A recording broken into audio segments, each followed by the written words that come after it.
Hey everybody, this is Perch. Let's get to this. It says, question about Image Comics, are they hurting? It says, Dear Perch, I hope this email finds you well. I want to take a moment to hope that, thank you for your helpful insights and sharp analysis of the comic industry.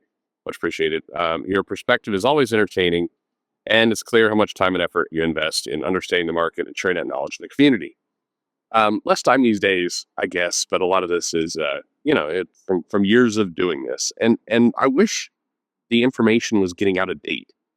It's the crazy part. Like, I want to become irrelevant in comics. I know the jokes. I know, but I really like a lot of these statements. I could have made 10 years ago, and they would have been the same in many ways. It's common for every generation, every group of people to believe that their moment, their cause is the unique snowflake in all the world. But the distraction, to some extent, over the last 10 years of like Marvel has gone woke, except the underlying problems in the company existed long before then. It's not like, 2015, like suddenly the comic company woke up and was like, let's drive the car in a completely different direction. No, it was like this. It's been like this. This is what the company is.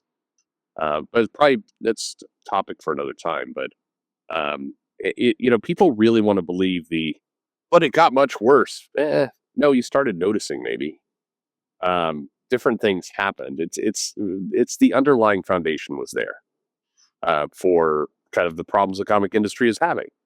I got into a big argument with somebody like they start prioritizing cheaper talent instead of paying dollar, for top talent. It's like I'd like to introduce you to the early '90s and what happened to the company then. It's like, but the '90s were amazing. It's like, go back and read some of those comics. Some of them hold up. Yep. And a lot of them is your memory of kind of the high excitement of like 90, 91, 92 and the image revolution and the stuff that went on there. And it's like, Jim Lee was doing X-Men and Joe Madden was doing X-Men and Rob Liefeld was doing X-Force and Todd was doing Spider-Man. And then he went over to Spawn. And it's like, you have these memories of these events. It's like, now fast forward 2 years. How does it look then? Things got shaky. Anyway, back to the mail. Question. It says, I've been pondering some recent developments in the marketplace. I'd love to get your thoughts. Specifically, I'm curious about Image Comics and whether these actions might indicate an underlying challenges for the company. For example, the increase in minimum requirements for retailers to qualify for certain wholesale discounts feels like a potentially risky move, especially in a market where margins are already tight. There's been a lot of chatter about that. What does that mean? It means that Image needs more money. I mean, bluntly, and we'll talk about Image more in a second. Let's get to the second question. Additionally, in the April 2025 solicitations, it caught my attention. It seems like Todd McFarland is responsible for roughly 20% of Image offerings, while Skybound titles account for about 10%. The level of concentration seems notable, especially since Skybound's lineup appears to be missing the second issue of the new Invincible miniseries, a strange omission given the timing of the show's upcoming animation debut. I wonder if these moves signal something larger about Image's overall health or strategy. Your perspective may be valuable in understanding if it's just business as usual or something more significant. Thank you again for everything you contribute to the comics conversation. Appreciate your thoughts and I'd love to hear your take on this if you have time. All right. So, Image Comics. Well, first off, I think, you need to kind of level set on Image Comics and their relative strength. Again, I think some people still in their minds are thinking of Image Comics, in the 93, kind of 94 timeframe and what was going on there, before the crash and lots of delayed shipments and other things. But Image Comics it's not like the comic puts out a lot of content, a huge amount of volume. And as a result, they have, when they show up on the graph, it's Marvel, DC, Image. And sometimes when DC's having a bad month, it's Marvel, Image, DC. So Image puts out, plenty of books.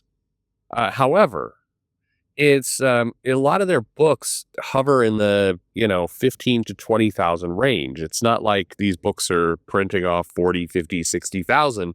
It's just that there's a lot of them. When something like a Walking Dead or Saga at its peak, or Invincible for that matter, at different times, It didn't hit quite those numbers. Then you get higher volume. When GI Joe and Transformers came out and was new and hot, that was doing well. Um, but Spawn is a good example because every now and then people will come in and they'll talk about, because for whatever reason people view that Todd is red pilled or black pilled or whatever. Todd is one of the internet. If you've ever talked to Todd, I think he is not. I mean, nothing against Todd. Todd's a wonderful creator. He's a great guy, but the idea that Todd McFarland would be, it's convenient. Todd had that spat with Neil Gaiman. Neil Gaiman came out and said some, it took the internet to task for, how they treated women and other things, and so as a result, people are like, oh, Todd's one of us. Todd is and he's a popular artist, so we're gonna claim him, but that's not how Todd is. Just if you ever meet him in real life and you're like, hey buddy, let's go take it to the SJWs, Todd will look at you like you're insane. Just I'll just let you know. But Spawn in general, it gets used as a gotcha from time to time. Like, well, Spawn's outsell. Was a recent one somebody posted. Spawn's outselling every Marvel comic combined. Yeah. Spawn typically does around 15 to 20,000, and there's been times over its long run where it was doing 5 to 6,000. People have asked for a sales analysis for Spawn. I don't think I ever did it. Did I? I still need to. That's a bitch of a job because it's been a long run. And I think in people's minds, it's like, well, Spawn is selling 125 to 150,000 copies a month. It's like, nah, it's not though.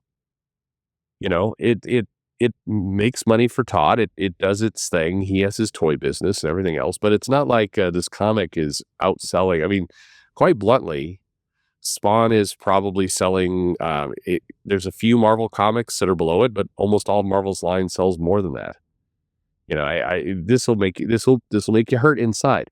The New Mutants Lethal Legion sold more copies than Spawn that month. It just did.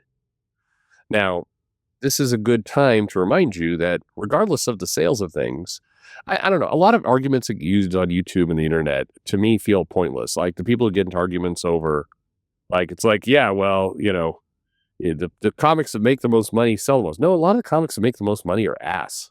It's not just that the money is not, it's not necessarily correlate to your appreciation or enjoyment of the book. Just like the people on the internet are like, yeah, well, this movie had a huge budget. It's like, well, I said this to somebody, they didn't know what to do with it. It's like, that is somebody else's problem.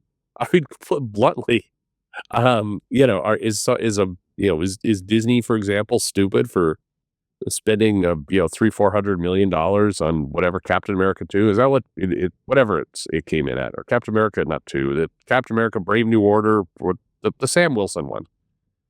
I don't know how much money they spent on that, and bluntly, I don't give a shit because it's not my money.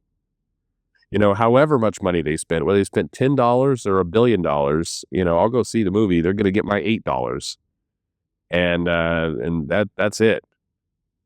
It's weird. Even movies I've loved, like, I don't go see that movie like 50 times. Like I can't remember a movie in the theater I've watched more than twice. That's rare. And usually it's because a friend of mine wants to go see it. I've already seen it. I'm like, all right, we'll go see this movie again. That's usually how it goes. Like, I don't go to the movie over and over and over for the same movie. So I don't care. I do not care what people spend on movies. I know some people really, really do. It's like, it's a big gotcha for people. Anyway, sorry, I'm off track. Image. So I point all this out because it's not like Image is like just raking in money hand over fist. They're one of the bigger comic companies. They're healthy in the sense that they're printing a lot of books and they're getting them out more or less on time. I think to the second point, Skybound and what's going on with Invisible, it's Invincible enunciation would help this show. It's just some scheduling issues is all that's going on there. I don't think that is not underlying a deeper problem. To your point about the show and Skybound in general and Kirkman and everything else, it's not like they're hurting for money. So that's just scheduling that's going on there. just not a mistake. Just that something fell in the wrong month. April is often a weird month for comics. Both February and April, for what it's worth, historically, are months where things get skipped, or it's just because of the nature of those months. But overall, I think Image is not hurting any more than it was hurting, I don't know, 5 years ago. I think that they haven't found the big hit, so they've had better years. And I think part of what you're seeing with the retailer discounting and some of the other incentive programs that they offer, I think it's an indication that they don't, Image doesn't live in a world where they've got Saga printing money or Walking Dead. And so they're tightening their belt a bit there to increase their margin, but that's basically all that's going on there. The bottom hasn't dropped out recently. Now, in comics in general, there is a definite softening of everything. I've talked about before. The numbers are hurting. The books are not selling. We're seeing what often happens in comics. I think people in their minds go, well, one day that the world's going to wake up and they're going to realize, we were right all along, and then comics are going to have the bottom is going to fall out. There's going to be instantly a 50% drop.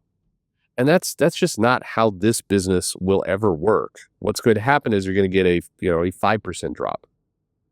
And then it will the new norm will stabilize for a little bit. And then 18 months later, there will be another 5% drop. The problem is we've had a continual erosion. And erosion really is the absolute best word to kind of describe this. It's like ground is slowly crumbling. And by the way, it sounds dramatic. You're like, yeah, until it all crumbles at once. No, it's not going to all crumble at once. It's actually too low for that to happen.